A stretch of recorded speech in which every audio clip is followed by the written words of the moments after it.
Bona nit, comencem, no? Bona nit, benvinguts, benvingudes. Bé, el Fòrum de Debats avui organitza dins la seva programació un acte que és, podríem dir, una mica híbrid de tertúlia i presentació de llibre. En aquest cas el títol de la tertúlia coincideix, és el mateix que el llibre, i per tant és aquest que tothom ja sap, que és Grups Autònoms, una crònica armada de la transacció democràtica. Bé, per cert, aprofito per dir que si algú no té aquest llibre i interessa comprar-ne algun exemplar, allà a l'entrada n'hi ha uns quants, n'hi ha aquest en concret i un altre, em sembla que ha portat en Johnny, baratets, a preus assequibles, a preus de crisi.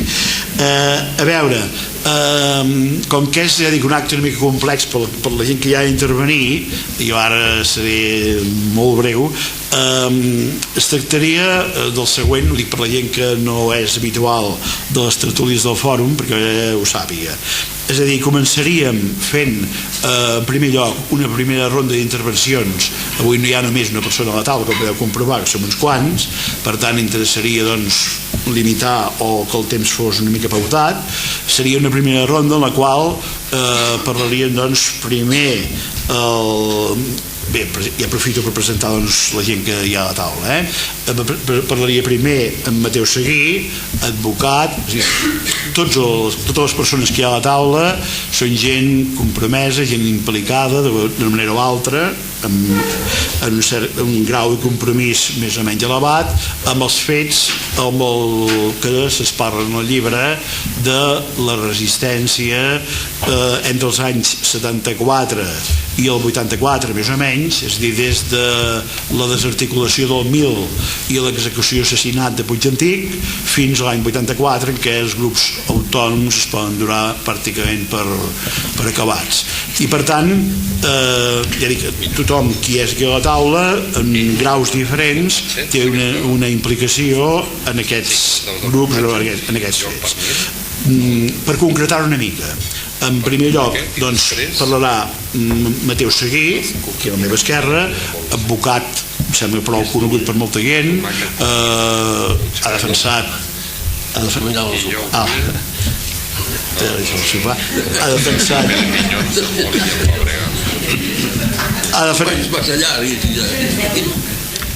veure vi, no?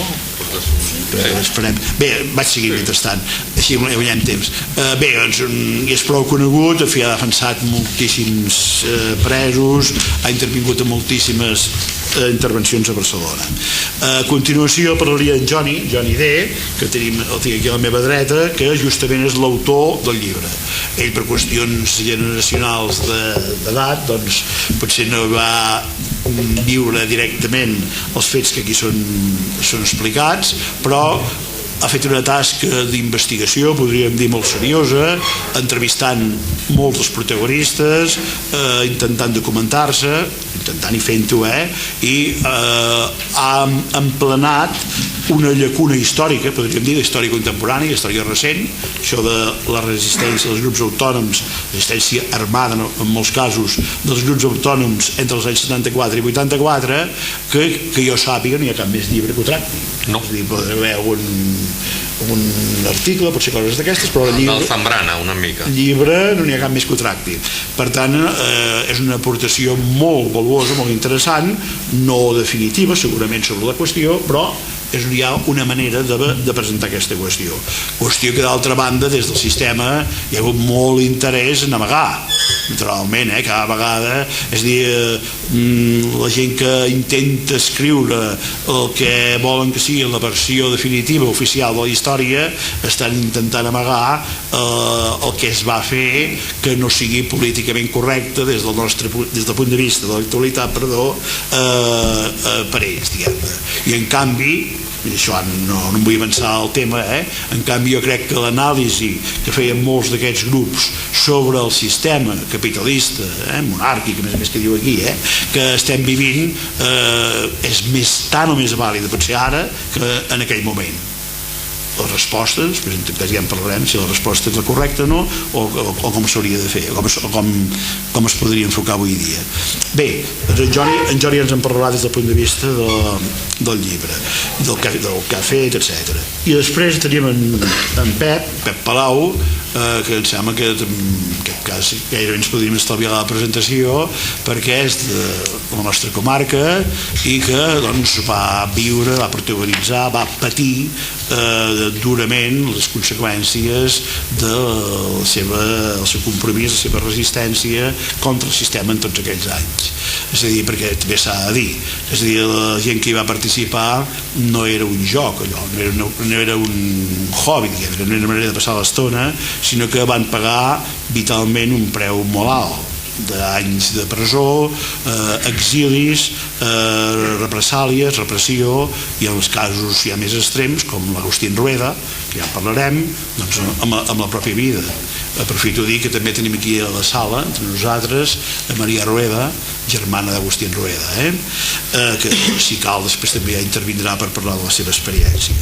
Doncs Pep Palau actualment es dedica també al tema més aviat gastronòmic i la divulgació de l'agroecologia, però ens explicarà sobretot avui les seves experiències d'aquells anys i com ho veu.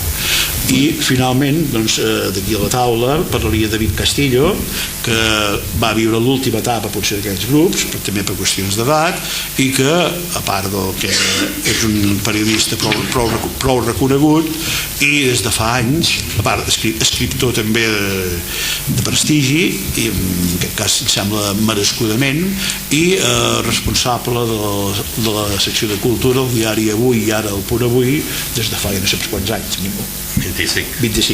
I responsable, potser. No sé, a vegades penso, no sé com me'l treuen, ja me'l David. Bueno, van dir, duraràs 15 dies.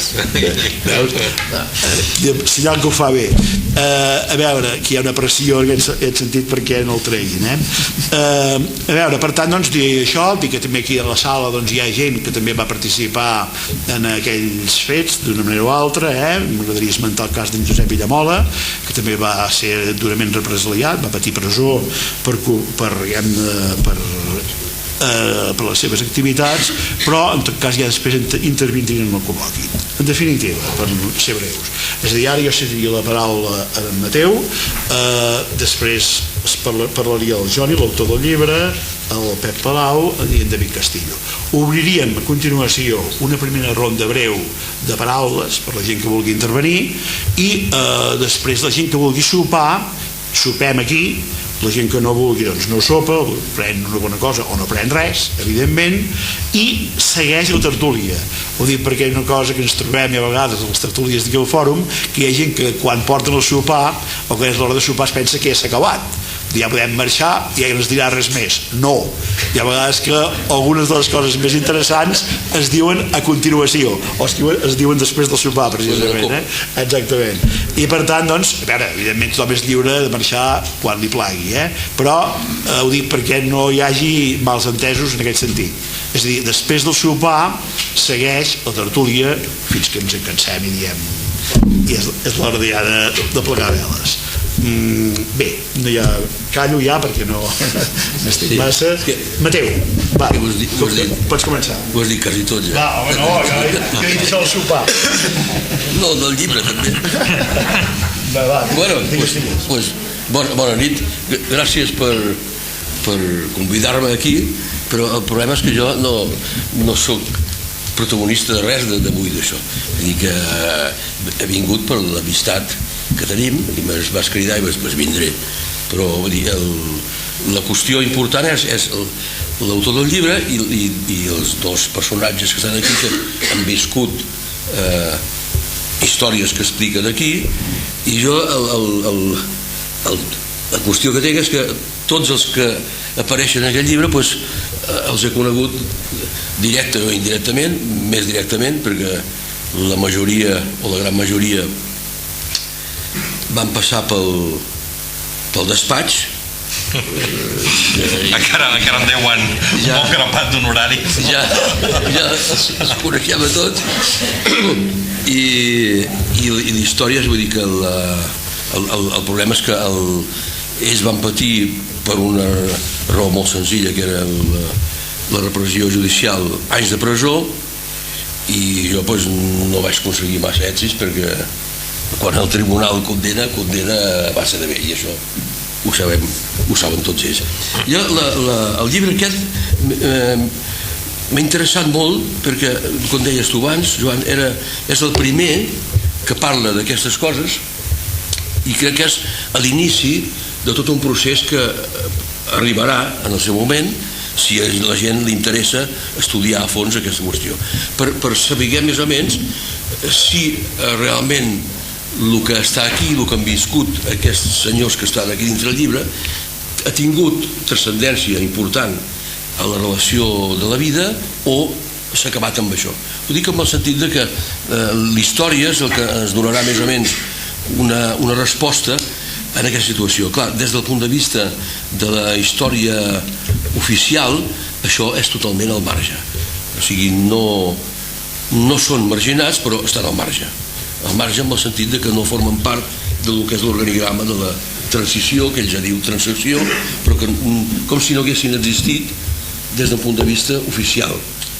Llavors això és interessant per conèixer a fons que realment hi havia altra gent que estava lluitant per un món diferent i amb un aspecte que jo entenc fonamental, i ho dic en coneixement de causa, en el sentit que he conegut a les persones que estan aquí, alguns estan per aquí, aquesta sala, de fer una resposta política, a vegades armada en aquest sentit, de grups autònoms, davant l'estament oficial, que era l'època franquista i l'època de transició, però amb una diferència que era sense demanar res a canvi, perquè tota la història oficial de la gent antifranquista, de grups polítics diferents d'aquest, una volta acabada mort el Franco i entrada la democràcia,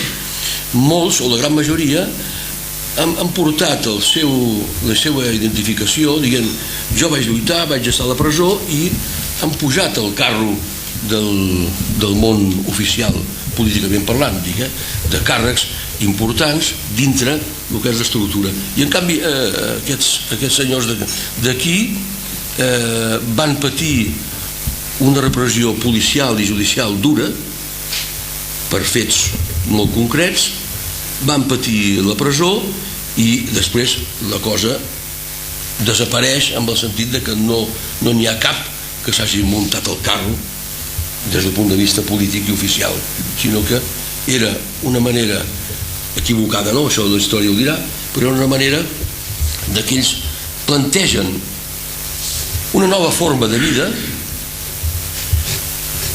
sense interès polític, sinó més bé interès de tipus fraternal, d'ajuda entre les mateixes persones i la gent sense buscar cap benefici, amb el sentit de fer una forma de vida diferent, nova i molt més real i realista. I llavors això tornava al principi que jo vaig fer el pròleg del llibre, que el títol que és una novel·la realista. Dic novel·la perquè és fàcil de llegir, és fàcil d'entendre, però realista a la vegada perquè són fets reals. Hi ha alguna cosa que els que vas entrevistar magnifiquen, perquè això sempre ha passat. Jo sabia ser més que els altres i el que vaig fer era tan important. Hi ha coses que no són tan importants, però bueno, això forma part de la vida de l'entorn de la transició, aquesta transició democràtica, que jo recordo que van ser uns anys que hi havia certa alegria per canviar les coses, i aquesta gent ho va intentar canviar de manera, segons els jutges, equivocada, perquè per això els van ficar a la presó, segons els altres no tan equivocada, sinó que era un punt de diferència, de dir, bueno, doncs això no s'ha acabat, això s'ha mort el Franco, però la cosa no s'ha acabat, i sembla que ara el temps de la raó, perquè després de 30 anys d'aquesta democràcia, i ara només agafes el diari al matí i ara per reunir-se ja demanen, t'has d'identificar, que era el que hi havia amb el Franco, més de 2 reducció, les multes que poden posar si fas vaga davant el Parlament o aquestes coses, i 39 euros. l'altre dia, per exemple, un cas concret entre les vaques del diputat de la CUP que va anar al Parlament i perquè li va dir al rato que era un gàngster, doncs els diaris han dit que això era com un pecat que havia dit això, no? El gàngster Va fer una descripció suau. era un senyor que va dir sense arboritzar-se que havia guanyat 2 milions d'euros en 2 anys, i diria que si això no és un gàngster, això no expliquin. Però en fi, tornant a això del llibre, dos aspectes més també interessants, que és la part que fas d'estudi de sindicalisme, de les lluites sindicals que hi va haver en aquells moments, la vaga de benzineres per la CNT i companyia. Després l'altre aspecte, que és el de la cultura, o el que es deia contracultura, que mai he sabut ben bé què vol dir, però bueno, deien el rotllo, no? Una cosa d'aquestes, que també és un punt que també es podria estudiar, que el que passa que aquesta em sembla que serà l'única cosa que no ha quedat pràcticament res, tal com està tot, i crec que és interessant el llibre perquè és fàcil, torno a dir, fàcil de llegir, i per despertar una mica l'interès per conèixer coses que no sé si eren bones o dolentes però que van succeir, i això crec que és l'interessant, i ja prou. De moment. Després seguirem, gràcies. Sí? Sí, funciona bé. Sí. Bueno, bona nit, gràcies al Fòrum de Debats per organitzar la presentació, gràcies òbviament a tots vosaltres per haver vingut, i gràcies als companys de taula que em fan aquí un matalàs important. És un goig per mi estar aquí, i he de dir que el Mateu Seguí, encara que hagi fet el pròleg, no cobra royalties, o sigui, parla així lliurement. Jo penso que, com bé ha dit el Joan, no vaig viure aquella època, i us explicaré quins són els meus motius per haver fet aquest llibre, perquè penso que som éssers humans i ens movem per qüestions anímiques. Però hi ha una qüestió que crec que és important, i és, com bé deien, que és el primer llibre que intenta fer una aproximació als grups autònoms llibertaris i armats. Potser és massa llarg parlar de grups autònoms i llibertaris i armats, massa adjectius, però és important deixar clar de què estàs parlant. En aquells anys va haver-hi un moviment obrer, que era el moviment de l'autonomia obrera, que va tenir connexions amb aquests grups autònoms, però jo no entro en el món de l'autonomia obrera com a reivindicació de la classe obrera. Sí que hi ha un capítol, que és aquest capítol que deia el Mateu, que parla sobre les lluites de benzineres, de Roca, i aquelles lluites en les quals els grups autònoms llibertaris i armats van tenir alguna significació. D'altra banda, en els darrers anys del franquisme hi havia també grups autònoms llibertaris propagandístics, anarcosindicalistes, no armats. Tampoc entro en aquests grups. Sí que parlo d'algun grup concret perquè en la clandestinitat tots aquests grups, perquè no podem parlar ni tan sols d'organitzacions, tots aquests grups formaven part d'una xarxa que es connectava com una teranyina, però penso que, com us he dit, és important delimitar de què estàs parlant perquè no hi hagin confusions. No és el mateix un grup autònom llibertari armat que un grup de l'autonomia obrera o que un grup anarcosindicalista que també vivia en clandestinitat en aquells darrers anys del franquisme. És cert que hi ha llibres 2, 3 o 4 sobre el 1000, llibres a més escrits per periodistes o per historiadors. Jo no sóc ni una cosa ni l'altra, sóc autodidacta, per això no he volgut aprofundir en el que va ser el 1000, però per suposat el 1000 sí que és una constant en aquest treball, perquè va ser un dels primers grups, segurament no el primer, van haver-hi altres grups en paral·lel que van sorgir tant a Catalunya com a Madrid, per exemple, que duien a terme les mateixes pràctiques i unes qüestions teòriques molt similars, però sobretot a partir de l'assassinat, de l'execució de Salvador Puig Antich, va ser un revulsiu, perquè molts joves ja no sorgits de l'entorn obrer sinó sorgits de les universitats decidissin formar part d'aquella lluita i d'alguna manera prenguessin com a pròpies les qüestions ideològiques que van determinar l'activitat del 1000. I el mateix passa, per exemple, amb els comandos autònomos anticapitalistes del País Basc. Sobre els comandos autònomos hi ha diversos llibres, hi ha un capítol en aquest treball que parla del País Basc, òbviament parla dels comandos autònomos, però no pretén aprofundir, perquè si algú vol aprofundir en el que van ser els comandos autònomos anticapitalistes, hi ha diversos llibres que ho expliquen de primera mà. I d'altra banda, la qüestió és el primer llibre, la primera, com dic jo, la primera aproximació. Per què? Perquè no pretén ser un treball definitiu, no estan estudiats tots els grups que van existir, ni tan sols totes les zones. En aquest llibre no es parla, per exemple, d'Andalusia, on em consta que van haver-hi grups autònoms que van actuar. En principi vaig decidir fer aquest treball sobre País Basc, Madrid, País Valencià i Catalunya, perquè tots aquests grups d'alguna manera o una altra van actuar en xarxa.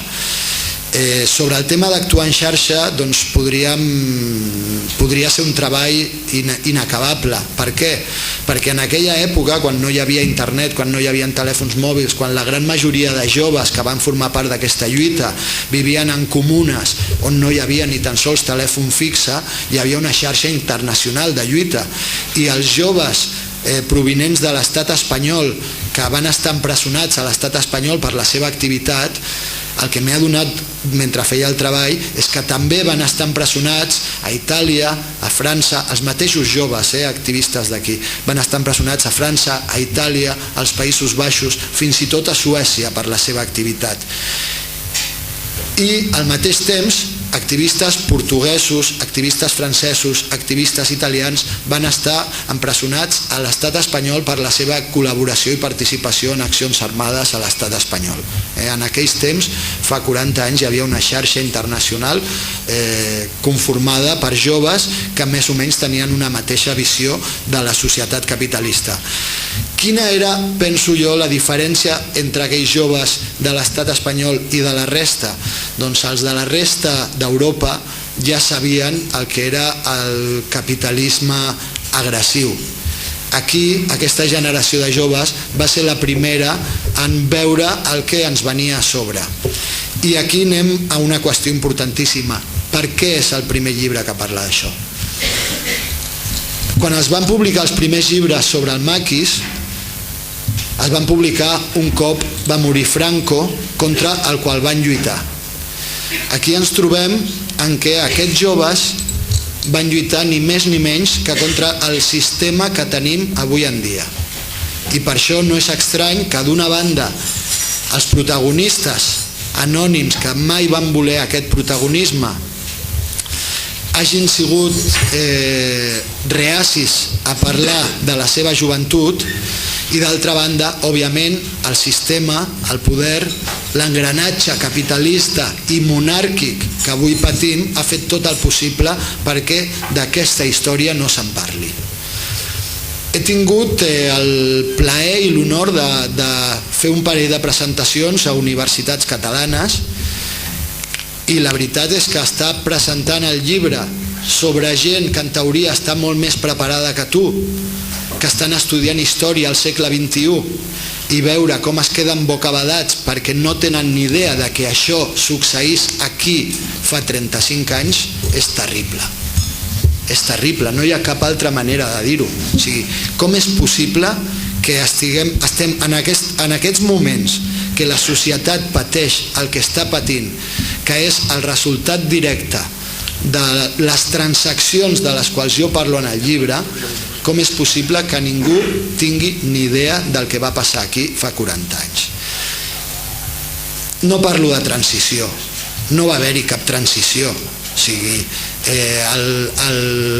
el dictador va passar la seva corona i la corona la continua portant un tio que avui en dia està a l'hospital i que no pensa abdicar, i aquesta és la realitat. I a banda de la corona, què representava aquell règim? Doncs representava aquell règim tota una sèrie d'interessos econòmics que continuen estant en les mateixes mans. I òbviament, quan el Mateu Seguí parlava del rato, no parlava d'algú molt llunyà a aquell règim. Llavors hi ha una continuïtat, i per això jo parlo de transaccions, perquè el Tribunal de l'Orden Público, que era l'encarregat de jutjar els delictes polítics, va passar a dir-se Audiència Nacional. I fa una setmana han detingut a 5 xavals a Barcelona que són membres del triangle terrorista anarquista Itàlia, Grècia, Barcelona, no? A 2 d'ells els han empresonat perquè en teoria sí que van posar una bomba a l'església del Pilar a Saragossa, però és que fa 6 mesos... Molt mal posada, per cert. Tu tens experiència, jo no. Però és que fa 6 mesos van empresonar a 5 catalans pel simple fet de fer comentaris de Facebook. I han estat 4 mesos en règim FIES, en aïllament, pel simple fet, sota la llei antiterrorista, pel simple fet d'haver ficat en el Facebook «Sin gasolina no hay revolución». I això avui en dia està penat amb, com a mínim, de moment s'han tirat 4 mesos a la presó. Llavors no estem molt lluny del que van viure els joves protagonistes anònims d'aquest llibre, sinó que cada cop ens apropem més. Llavors penso que és importantíssim saber d'on venim per poder determinar on anem. I d'on venim? Doncs venim el que anava. Per què he fet aquest llibre? Perquè aquí és d'on venim. La proposta del llibre sorgeix quan amb els companys de l'Associació d'Amics d'Agustín Rueda de Sallent fa uns anys ens dediquem a catalogar tot l'arxiu del cas Agustín Rueda. Pels que no sabeu, l'Agustín Rueda era un company de Sallent. La seva vida podríem extendre'ns força. Venia de la colònia La Butjosa, colònia minera, nascut als anys 50. La colònia minera no era ni més ni menys que una cosa semblant a l'esclavisme del segle XX, en el sentit de que tota la vida dels habitants d'aquella colònia girava al voltant de l'enriquiment del patró. L'escola era del patró, la botiga de queviures era del patró, el cafè era del patró, tot, absolutament tot era del patró.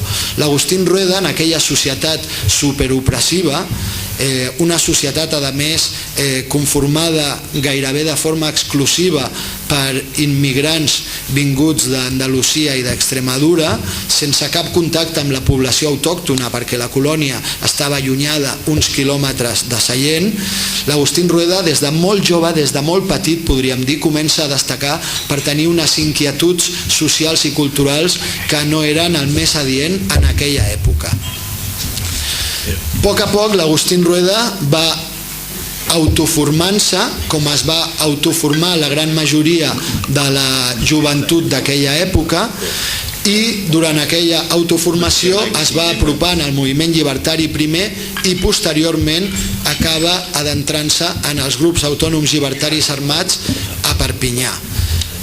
Va ser detingut després d'una trampa organitzada pels serveis secrets de la Guàrdia Civil de l'Estat espanyol, i a la presó de Carabanchel va ser assassinat d'una brutal pallissa el 13 de març de 1978.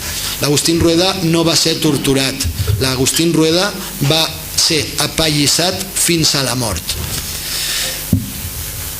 Quan fa uns anys vam començar a fer la catalogació d'aquest arxiu, els companys de seient de l'Associació d'Amics d'Agustín Rueda manifesten el seu interès perquè algú escrigui la seva història, però no només la seva història. És a dir, els companys de seient no volien un llibre sobre l'Agustín Rueda per mitificar-lo, sinó que el que pretenen és que, partint de la figura de l'Agustín Rueda, algú expliqui com va ser aquella generació de joves que, com bé deia el Mateu, van donar, si més no, la seva joventut sense demanar res a canvi.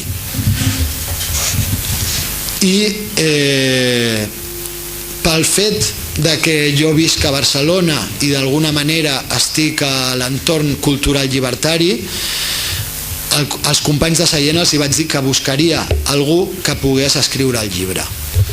Fins i tot va haver-hi un company periodista que va pujar a Berga, perquè l'arxiu estava al centre de documentació Josep Esteri Borràs de Berga. Va haver-hi un company periodista que va pujar a Berga, va estar fent fotografies de documents amb la idea de fer el llibre, però això era l'any 2008, començava això que han dit crisi. Tots hem tingut molta feina, molts fronts oberts en les nostres lluites particulars. Aquell company periodista avui en dia està al Parlament i també ha parlat d'ell el Mateu Seguí, i finalment, com que ningú, no trobava jo ningú per escriure el llibre, doncs com que jo volia veure aquest llibre escrit, doncs vaig prendre la decisió d'atrevir-me a escriure'l. I parlo d'atrevir-me perquè des del primer moment vaig saber que era arriscat, que podia trobar gent reticent a que aquest llibre s'escrivís. Hi ha hagut gent que no ha volgut parlar, però per sort a través de contactes he anat trobant la gent que m'expliqués com va ser la seva joventut i vaig poder fer aquest treball, que no és un treball de batalletes, pretén ser realment un treball antropològic. Per això hi ha la meitat del llibre que és el que jo anomeno minibiografies, on els entrevistats expliquen la seva vida. Per què?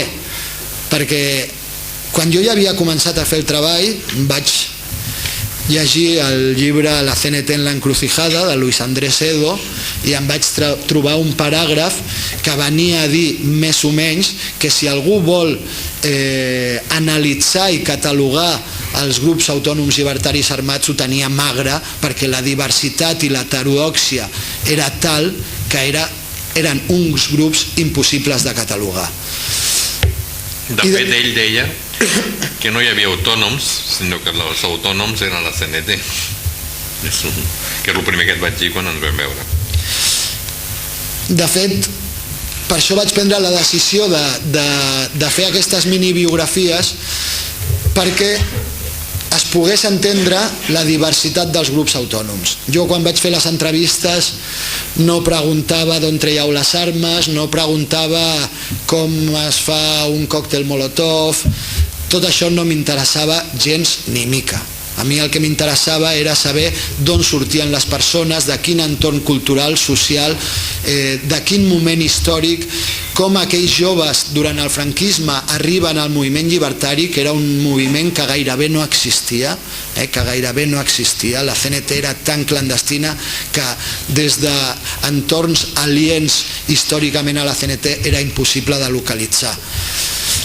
D'altra banda, m'interessava moltíssim, per exemple, en aquells joves que vaig veure que tenien unes inquietuds culturals importantíssimes. L'Agustín Rueda, per exemple, abans de passar a la clandestinitat, va organitzar concerts a Sallent, va organitzar un club juvenil, va organitzar un club de futbol als anys 60 o principis dels 70 amb secció femenina.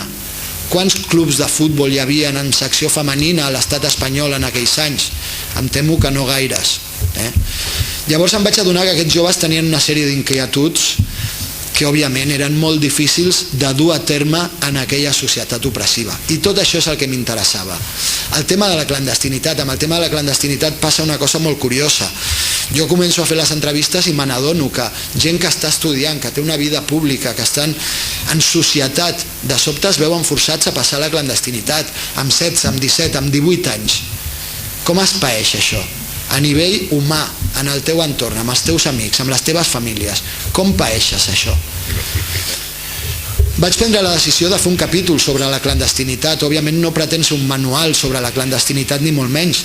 A més, han passat 40 anys i avui en dia la clandestinitat no tindria res a veure amb la clandestinitat d'aquells joves.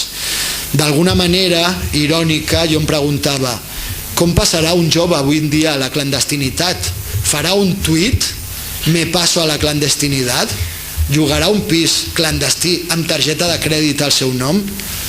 El fet és que mentre el llibre estava en impremta, l'Enric Duran fa un comunicat on explica que passa a la clandestinitat perquè nega el sistema judicial de l'estat espanyol al segle XXI. I un parell de setmanes després, una companya de Mallorca fa públic un comunicat dient que passa a la clandestinitat pels mateixos motius que l'Enric Duran. Els nostres joves hauran d'aprendre a passar a la clandestinitat, no en tinc cap dubte. I penso que tot això hem de començar a parlar-ne i hem de començar a parlar-ne ja. A banda de l'Agustín Rueda, que és la persona que m'ha empès amb més força per fer aquest llibre i que, com bé deia el Joan, aquí està la Maria, la seva germana, hi ha altres qüestions anímiques que a mi m'han impulsat. El que passa és que jo no ho sabia. Penso que de vegades tenim el destí traçat des de fa molt de temps i no ens adonem.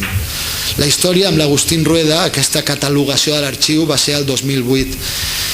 Hi ha una història anterior que fa que ens allunyem fins al 1996. El 1996 jo realitzo el meu primer viatge a Mèxic per conèixer de primera mà la revolta zapatista. D'alguna manera anava enviat pel comitè, no enviat, però sí que anava amb el suport del Comitè de Solidaritat amb la Rebel·lió Zapatista de Barcelona. Portàvem diners clandestins per l'entorn de l'exèrcit zapatista, teníem un contacte a Chiapas, ens esperaven, però al districte federal, a Mèxic DF, no coneixíem a ningú, només teníem una adreça d'un centre social anarquista i musical que es diu Multiforo Alicia.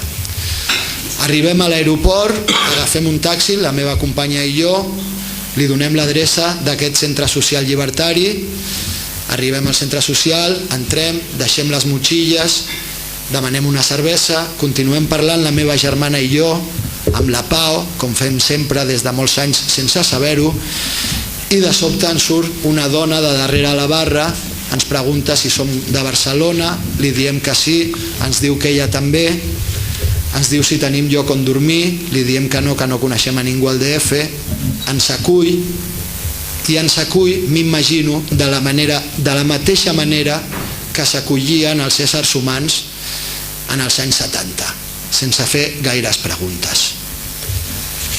Vam poder compartir dies, nits, amb ella a casa seva, ens va explicar la seva història, es deia Imma, no va formar part dels grups autònoms armats, però va formar part de la xarxa de suport. El que passa és que l'Imma, de Barcelona, teníem amics comuns, ens vam adonar després. L'Imma va ser una de les milers de represaliades per la guerra bruta de l'Estat.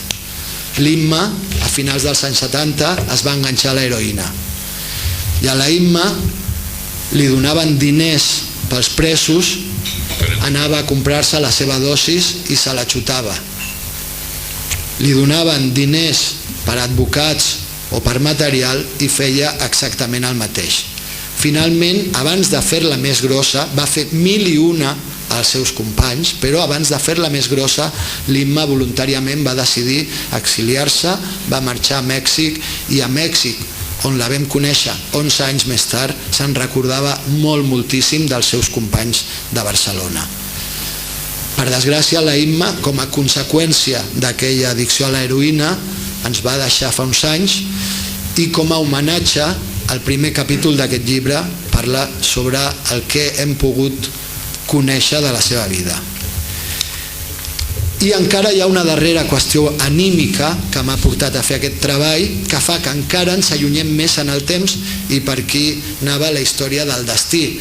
A l'any 1988 jo tenia 20 anys, col·laborava amb la Lletra A, que era una revista llibertària autònoma de Barcelona, I en aquella revista rebíem les cartes d'un company, aquest sí membre dels grups autònoms armats, que ens enviava primer des de l'exili a Finlàndia i després des de les presons d'Ocaña i d'Alcalá Meco. El que em va cridar l'atenció en 20 anys d'aquelles cartes era la signatura. Totes venien signades com un indígena pirenaico. I aquesta manera de vincular-se amb la terra en la qual has nascut, sense declarar-se ni català, ni espanyol, ni francès, un indígena dels Pirineus, a mi em va copsar i durant molt de temps també jo vaig utilitzar aquella signatura. Aquell company era Mario Inés Torres i òbviament era un indígena pirenenc perquè amb 2 anys els seus pares, membres de la xarxa de suport del Quico Sabater, van haver de fugir de Barcelona. Ell va passar amb la seva família a Tolosa de Llenguadoc. Allà, a l'entorn dels exiliats, la seva vida naturalment era una vida llibertària i d'una manera molt senzilla, donat el fet de que després a l'institut va coincidir amb altres companys com Jean-Marc Rullan, que va estar empresonat gairebé 30 anys fins l'any passat a l'estat francès per les seves lluites durant tots aquells anys i posteriors. Doncs d'una manera molt senzilla el Mario Inés Torres també va passar a la lluita armada. I a mesura que jo feia el treball anava descobrint aquests meus vincles amb aquesta història, que són els vincles humans que m'han portat a escriure-la. I què puc dir avui en dia? Doncs puc dir que per mi l'any passat va ser un any inoblidable, que he tingut la sort de conèixer persones d'una qualitat extrema per lo que deia el Mateu, que van donar-ho tot sense demanar res a canvi. Com deien els zapatistes, ho volien tot per tothom, no volien res per ells, ho volien tot per tothom. I hi ha un darrer capítol que vaig decidir escriure quan ja el llibre estava acabat i entregat a les 4 o 5 persones que el van llegir abans que es publiqués, entre elles el Mateu, que va fer el pròleg. Hi ha un darrer capítol que es diu El somni continua, que d'alguna manera amb una frase, amb un paràgraf molt curtet, intento explicar què fan avui en dia aquestes persones. I el que més em va sobtar és que hi ha uns quants, 5 o 6 d'ells, que es dediquen com a meta principal en la vida, entre d'altres coses, a la recuperació de llavors en perill d'extinció. I penso que això és el que he fet jo al escriure aquest llibre. Recuperar unes llavors que van ser plantades, sembrades per aquests joves fa 40 anys i que són unes llavors que venen de lluny i que ells ja les van recuperar d'altres joves que les havien sembrat 40 anys enrere. I penso que en el fons és el mateix que fem absolutament tots nosaltres cada dia, intentar recuperar unes llavors que no es perdin i que cada dia són més necessàries. I amb això de moment és tot i passo la paraula al Pep, que sap què va passar aquí mateix fa 40 anys. Has descobert que sóc una mica més gran, no?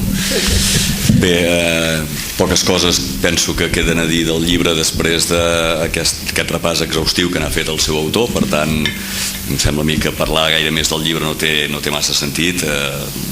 Llegiu-lo, val la pena.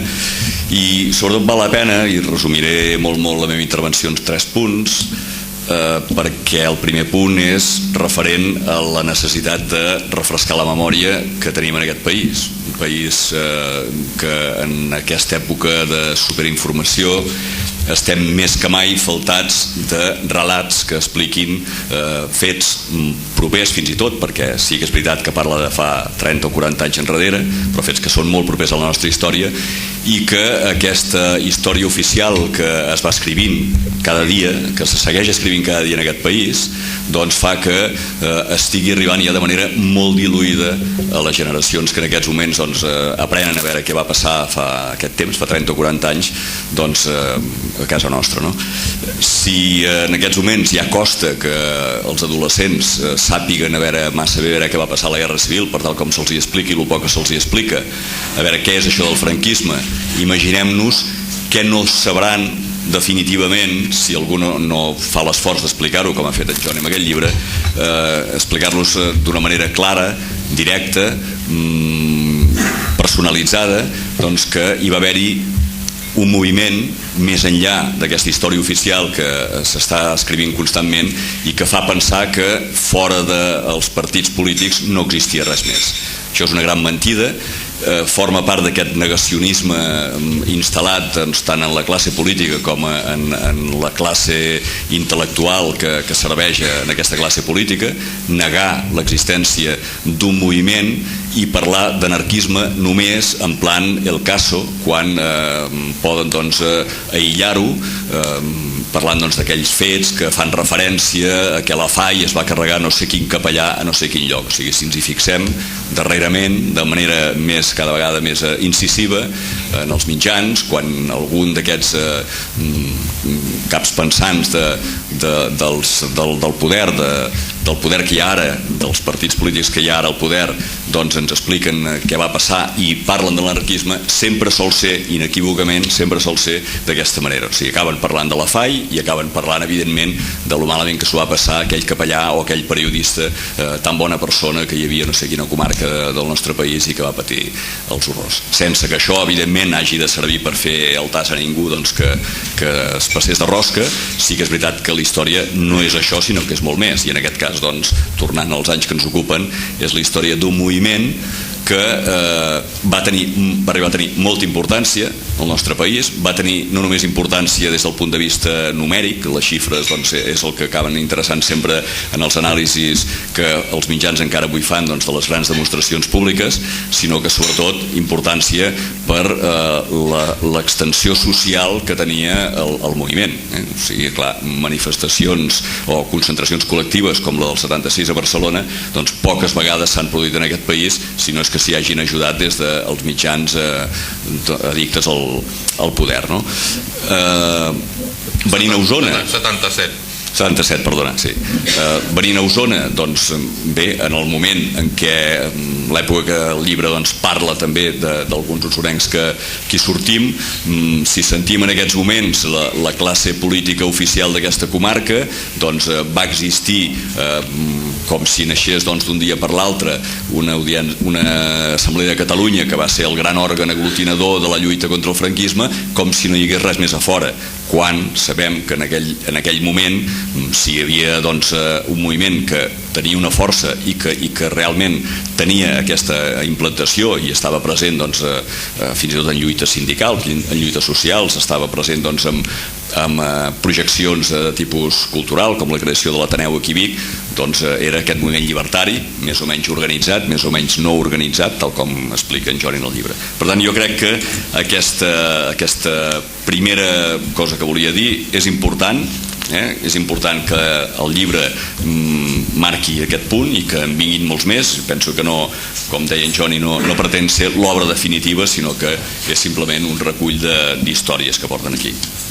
Un segon punt seria el d'una certa humilitat, ho dic ara des del punt de vista d'algú que surt referenciat en el llibre.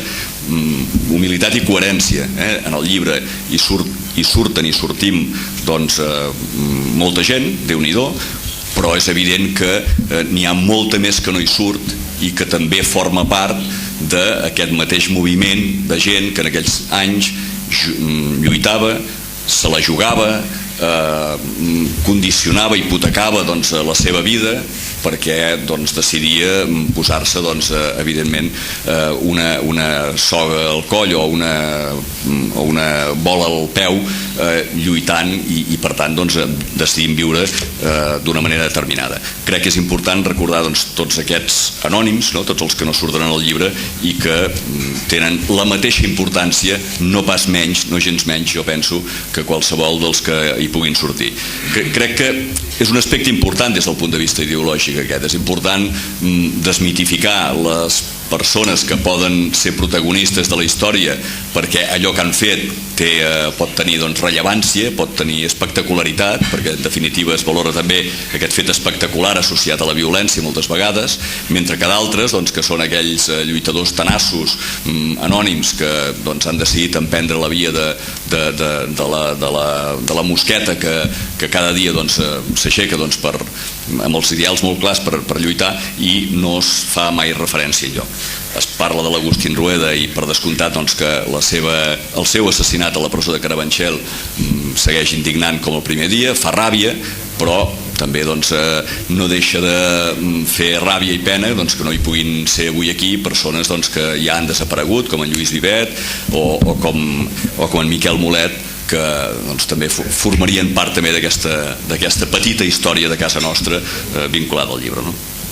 I un tercer punt, i acabo, seria més de tipus autocrític. Jo crec que és important també, sobretot amb la distància del temps, amb la retrospectiva que ens donen els anys, també jo crec que és important no només veure aquesta part que ens posa a davant de tot, sinó també ser autocrítics respecte al que va passar i com va passar. És a dir, que és fàcil caure en la temptació de la mitificació d'aquells que lluitaven i patien, i és veritat que quan algú acaba a la presó és un mal pas, no? I és veritat que quan algú decideix utilitzar determinats instruments corre aquest risc, però també és veritat que instal·lar-se en aquests instruments comporta seriosos riscos de tipus ideològic, i amb la retrospectiva del temps crec que val la pena analitzar-los de manera freda també. És a dir, que hi havia molta gent que es va decidir emprendre aquesta via de la utilització dels instruments de la violència, que són els instruments propis del poder, que són els instruments dels que el poder té el monopoli, i quan un s'hi instal·la en aquests instruments acaba sent-ne dependent. Són instruments, la violència crea dependència, i instal·lar-se en la violència com a sistema de vida acaba creant dependència. I tots coneixem el cas, més enllà d'aquesta deriva tòxica que va acabar inoculant el sistema en forma de la utilització del tema de les drogues dures. Més enllà d'això, els propis instruments de la violència acaben creant addicció, acaben creant un sistema de vida, i per tant qui no entén que la utilització d'aquests instruments, més enllà del seu ús passatger de resistència, no té sentit, crec que cau en el parany del sistema, del poder, que diu, si decideixes lluitar amb els nostres instruments, no pateixis que tard o d'hora seràs anihilat. I en el cas dels moviments que han acabat així n'està ple, i per tant jo crec que aquest no havia de ser un altre. També, per què no, sembla que quan parlem de la nostra història, d'aquesta història que deia al principi que era tan important reivindicar perquè no ens la segueixin amagant, també però val la pena, quan es perd, saber-ho reconèixer.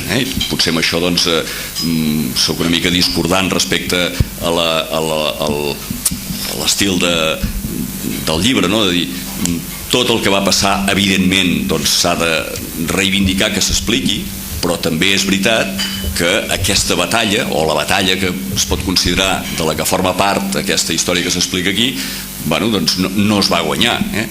Això no vol dir que en aquells anys no s'aconseguís avançar, no s'aconseguissin objectius, i sobretot no s'aconseguís que una colla de gent, més enllà de guanyar o perdre, decidís i aconseguís viure d'una altra manera. Crec que si una cosa va guanyar molta gent en aquells anys és dir ningú ens privarà de viure d'una manera diferent, perquè som diferents i per tant no serem aquests borregos que el sistema vol crear. Això és una evidència. Crec que pocs moviments com el moviment llibertari pot presumir-ne d'una manera tan clara, però també és veritat que la batalla contra el sistema, en un moment en què semblava, per aquesta magnitud de gent del 1977, l'expressió màxima a Barcelona, però també expressions molt potents i prou nombroses aquí a Osona mateix, doncs és veritat que et donava potser una sensació, una percepció distorsionada de les pròpies capacitats.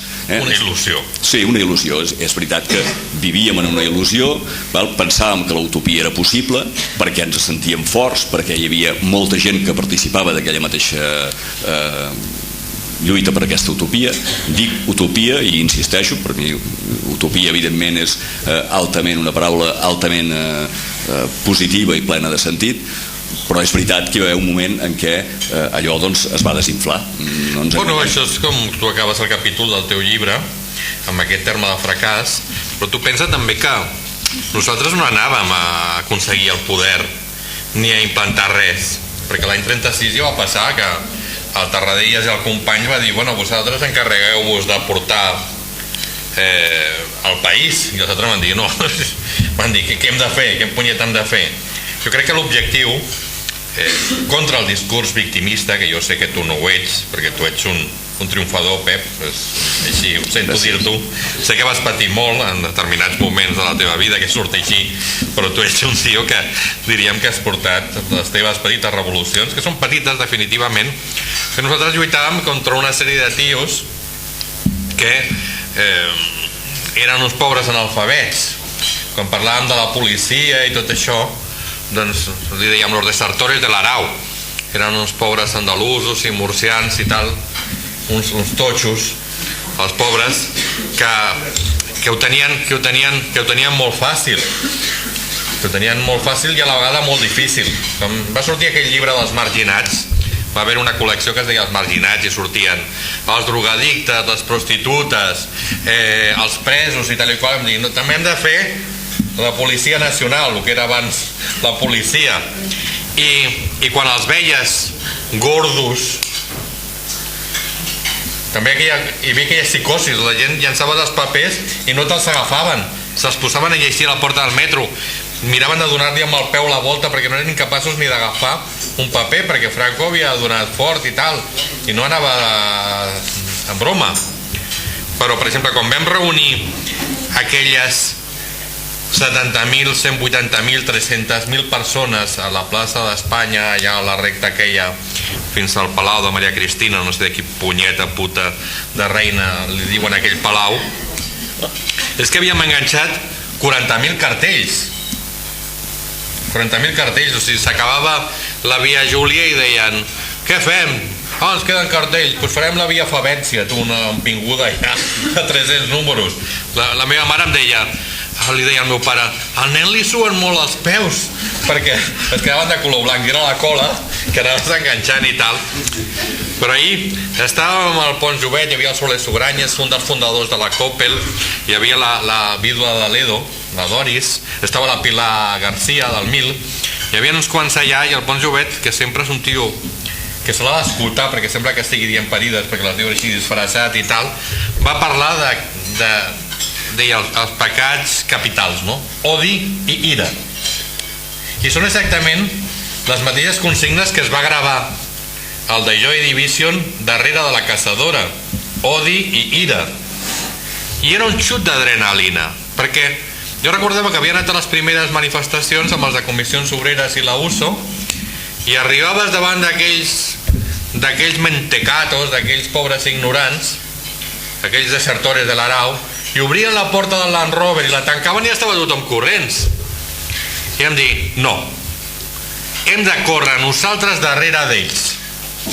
És un canvi d'idea, i si agafem algun el rostirem com un bon porquet, doncs el rostirem. Després sí que anàvem amb el Mateu Seguí i amb el Leopoldo i tot, treure'ns d'aquí per aquelles comissaries, saps? Ells, els fills de puta, anaven esperant, hi havia un jutge a l'època que es deia Álvarez, no sé si el recordes, i esperaven que li toqués el torn d'aquest Álvarez, perquè aquest Álvarez ens enviava cap a la Model, saps què deia? Otra vez usted está aquí. aquestes coses, però hi ha aquest discurs així victimista. Cert que alguns van morir amb totes aquestes bronques, amb tots aquests aldarulls, però va ser, i vull reivindicar-ho, un moment molt divertit. Certament s'ha idealitzat, i molts nanos joves venen i em pregunten, realment era tan divertit i tal? Com venia molta gent que venia a les jornades llibertàries i deien, aquí es folla, saps? No, i en realitat es follava tan poc com a tot arreu. Hi ha una idea del sexe molt naïf. El sexe oral era molt petit per explicar-ho. Després, gràcies a Hollywood també, s'ha començat a fer tot això. El fracàs, el tema dels autònoms. També és el primer que li vaig dir, que abans he preguntat. El Ledo, a les seves memòries Bacenet en la encrucijada, estava molt encaparrat a Ledo, i era molt fantasiós, Ledo, perquè moltes de les coses que li deia quan estava corregint el llibre, li deia, hòstia, t'estàs passant, t'estàs passant. El seu estil. Sí. Però ell era una persona que quan estaves a la Model, era el tio que et portava els 2 paquets de tabac, les llaunes de tonyina, passava per les canceles aquelles, era com el padrino que li dèiem, no?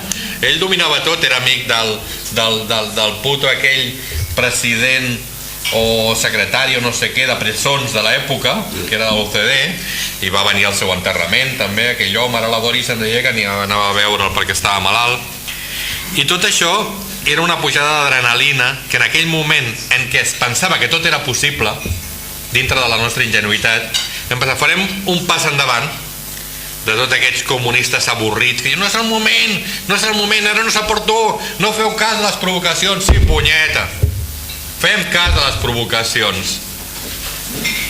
Encara no s'havia arribat a tota aquesta cultura del Valium, a tota aquesta cultura, ai, la depressió i tal i qual. Era inconcebible. Han sortit altres llibres, Compte enrere, d'un impresentable, de l'Escribano, una cosa patètica. Van fer una pel·lícula també, que després de mitja pel·lícula trinxant-li al coll al Puig Antic. S'han arribat a dir grandes memeces, com el Puig Antic no va matar el policia perquè no han acceptat les proves i tal i qual, i el José Luis també, que va estar a la Model amb el Puig Antic i amb l'Oriol Soler Sugranyes, que després va trobar al Puig Antic i me diu, aquest cabrón me l'he carregat tu, m'he trobat la pistola i me l'he carregat. No, ara al final quedarem tots com gilipolles de dir, no, el Puig Antic el van matar sense haver matat aquell policia. Sí que el van matar, era la pistola, i va descarregar el revòlver perquè el van desarmar malament. Se'l va carregar, ara el volen fer passar dintre del santoral català, el que estem tots tan habituats. Som les persones perfectes amb la nostra bandera, som millors que les restes de les rates que viuen a la península Ibèrica. No, nois, formem part d'una plaga, que és la plaga dels humans, que està acabant amb les restes de les espècies del món. I aleshores, una vegada reconegut aquesta condició de rates, de claveguera, d'una espècie que està extingint el món, hem de fer lectures positives. És cert que aquí hi ha 2 gèneres literaris. Un era la Guerra Civil, totes les novel·les que sortien. Jo mateix, la meva pròxima novel·la sobre la Guerra Civil, perquè un novel·lista ha de fer una novel·la sobre la Guerra Civil, perquè la necessites fer, és com la prova de la revàlida. I ara, la majoria d'aquests borregos també, dintre del meu gremi, estan fent les novel·les sobre el 1714, la independència i tal i qual, una lluita entre borbons i de la Casa d'Àustria. Els de Badalona, cony, eren dels borbonis, i els altres, si heu llegit també el Pitarra, el fossal de les Moreres no s'hi enterra cap traïdor, és una obra de teatre, fins perdent nostres banderes en l'urna de l'honor. Però és el moment que estan defensant a l'avi i el net, una barricada allà al Portal Nou, i cau un dels atacants, que és el pare de l'avi i el fill de l'avi i el pare del nen, i el nen diu, anem a enterrar aquest, i diu, no, aquest no, aquest que és el menyin els voltors. Dintre d'aquesta idea de deixar-ho tot molt net, molt clar i català i tal, jo crec que l'avantatge d'aquest llibre del Johnny, a mi m'agrada perquè és molt gamberro, va fer un llibre molt divertit que es deia Que pagui Pujol. Heu sentit parlar d'aquest? És un individu, vam anar uns quants anys per aquí, Aquí va arribar, no?, la ona expansiva. Ara estan els seus fills també molt entretinguts i tal. Va fer un llibre que es deia Que pagui Pujol, que és una consigna. Nosaltres dèiem que pague Carrillo, o papá no vengas con Carrillo que se descarrilla, que era l'època de la Renfe. Papá ven con Renfe. Però van sortir tota una sèrie de llibres. Un era el Compte enrere, del Francesc Escribano. Després, una parida majúscula, van fer una biografia sobre l'Oriol Soler Sugranyes, que li deien el Che Guevara català. El Che Guevara, tios.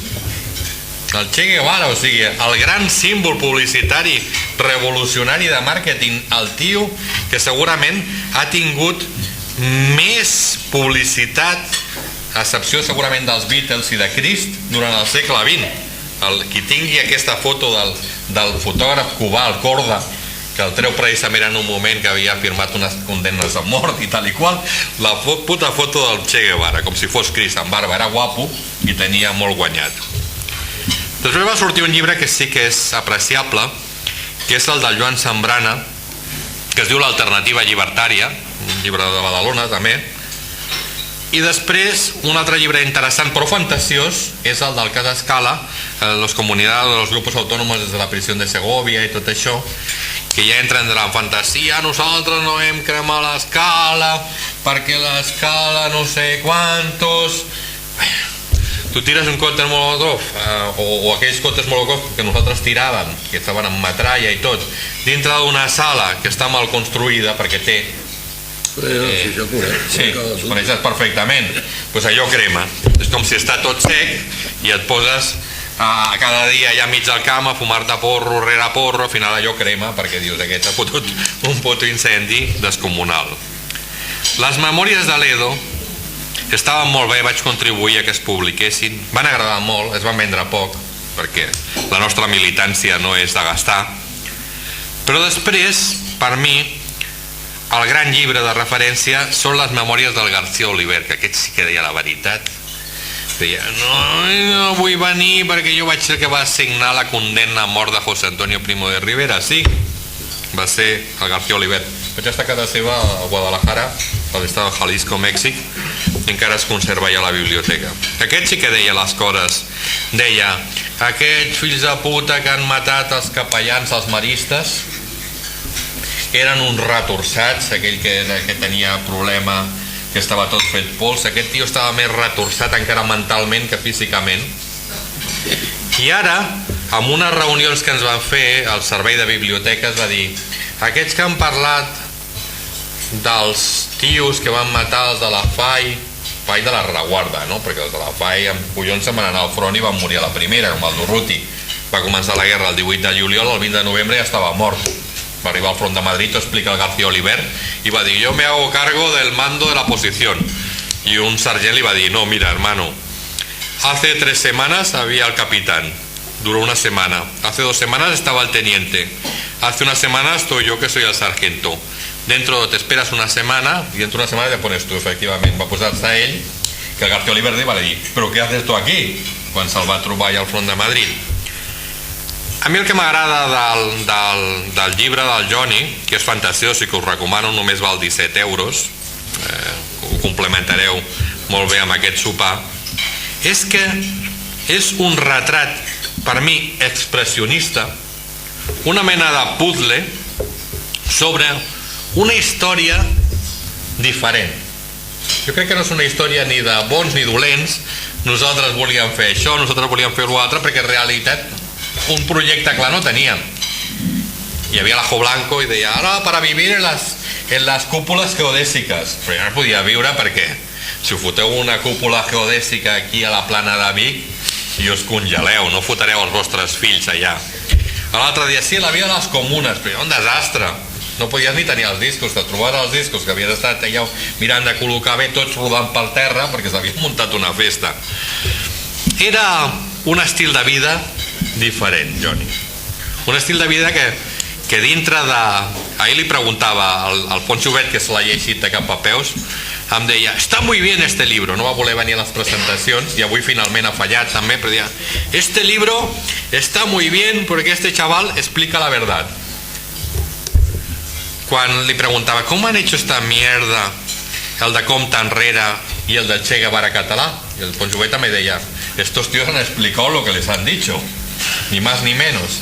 Aleshores que crec que el llibre del Johnny està bé per l'antologia que ha fet. Els tios que surten allà són suficientment sinistres, suficientment agosarats, doncs per intentar canviar el món. Després el tema de que la CNT no existia, penseu que estava molt debilitada també l'any 36, però li deien l'ou fènix, que ressuscitava de les seves cendres, aquesta figura mítica.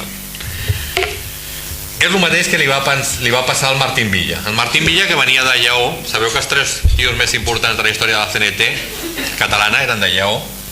Un era el Durruti, famoso, un aplauso. Esteu freds, hòstia. Un altre era l'Àngel Pestanya. Els pistolers de la patronal catalana li van fotre 8 trets aquí a Manresa a l'any 1922, un any abans de que matessin el noi del Sucre. I l'altre era el Diogo Abad de Santillán, que va ser com el conseller de la Generalitat, el cap de les milícies antifeixistes. I de la mateixa manera que aquests trios lleonesos, aquests 3 tios, van construir la CNT, el Martín Villa, que també era de Lleó, va intentar destruir-la, perquè també havia tingut família.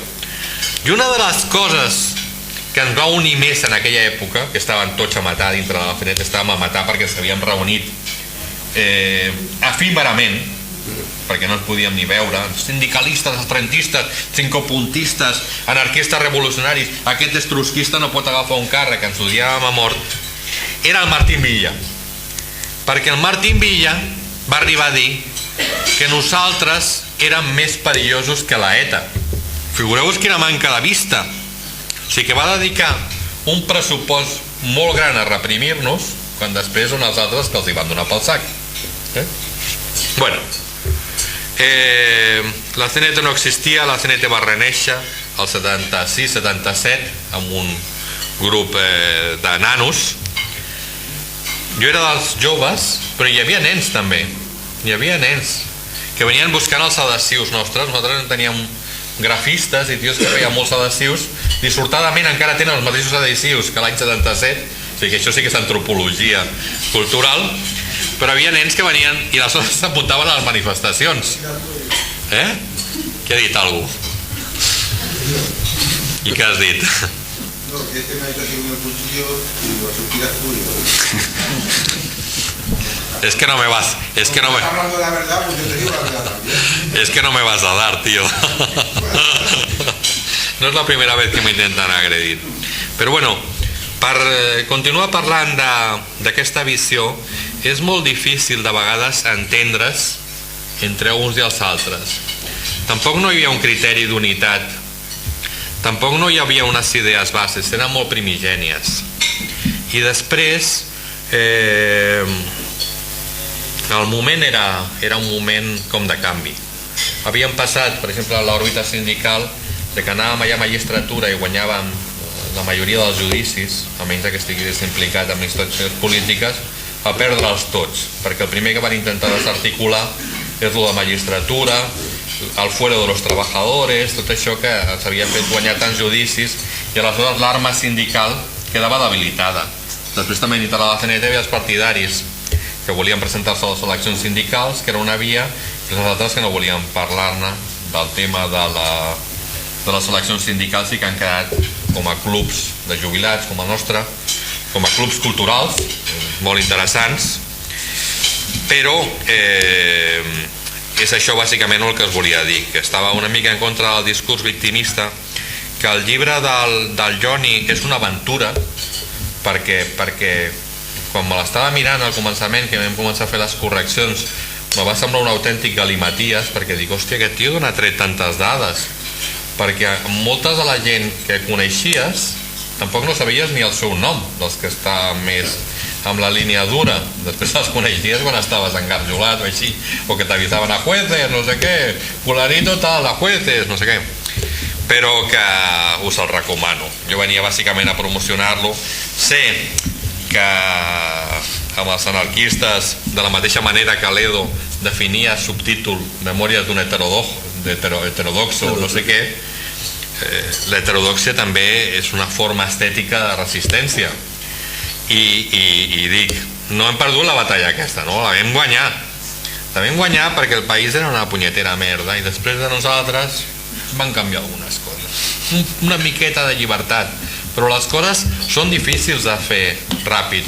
Els comunistes sí que van fotre totes aquelles dictadures i tal, i semblava que allò era inamovible, i finalment va caure com un castell de cartes. El que tenim ara és bastant patètic. Tot això, el capitalisme salvatge que veies, però el capitalisme en realitat sempre ha estat igual. És anar a guanyar calés i tal. Us recomanaria també un llibre, ha sortit una novel·leta del Salvador Seguí, del Noi del Sucre, amb una edició petita, que està molt bé, i t'ho explicava. Cada vegada que parla dels nacionalistes, és un murciano que arriba a Barcelona i aleshores comença a treballar en feines dures, s'instal·la al barri xino, s'enamora d'una prostituta, la prostituta mor de tuberculosis al carrer Robador perquè les condicions del barri xino eren, que vivien part d'aquests col·lectius anarquistes, eren extremes, morien.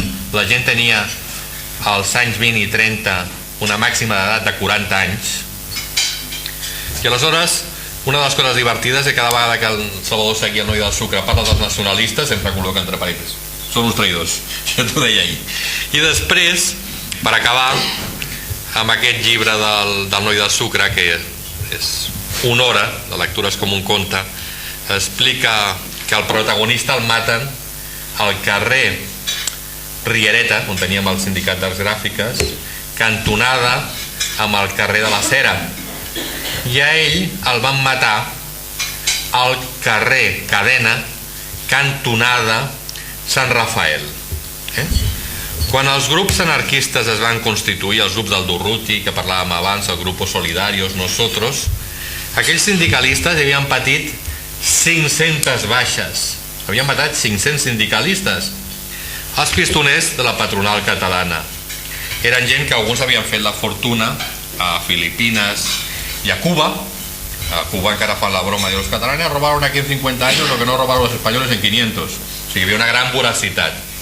Van venir aquí, va haver-hi la revolució industrial, van portar mà d'obra, la mà d'obra va mostrar unes certes discrepàncies per les condicions de viure, i una organització es va representar, que era una organització per mi gloriosa encara, que és la CNT, i aquesta organització ha estat aniquilada diferents vegades. Per això, que continuo amb la meva tesi, els autònoms érem de la CNT o amb la seva òrbita, és un debat que els del MIL, per exemple, diuen: nosaltres érem marxistes, nosaltres no sé què, però finalment on ens allarmanàvem era amb aquesta organització que no hem sapigut mantenir.